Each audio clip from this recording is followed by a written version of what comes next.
দুষ্টবুদ্ধি চঞ্চলতা থেকে ছেলেমেয়েরা কিভাবে সুস্থ স্বাভাবিক জীবনে ফিরবে, কিভাবে মা বোন দিদিদের সম্মান প্রদর্শন করবে, তার ব্যতিক্রমী কর্মসূচি শুরু করলো শিলিগুড়ি গার্লসের আমরা প্রাক্তনী।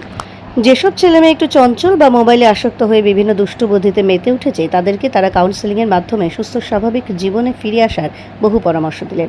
আবার শৈশব থেকেই মেয়েদের মা বোন দিদিদের মতো সম্মান দেওয়ার অনুশীলন কিভাবে করতে হয় তার কিছু শিক্ষা বা পরামর্শও তারা দিলেন। এই কর্মসূচি তাদের তা ধারাবাহিকভাবে চলবে বলে শিলিগুড়ি গার্লসের আমরা প্রাক্তনীরা জানালেন।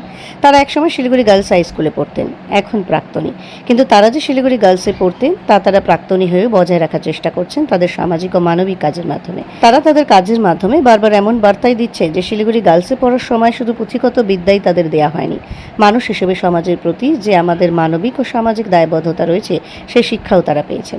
তাই শিলিগুড়ি গার্লসের আমরা প্রাক্তনী গ্রুপ 2024 সালের শারদীয় দুর্গাপুজোর কাজ হিসেবে শিলিগুড়ি ও শিলিগুড়ির পার্শ্বস্থ বিভিন্ন সরকারি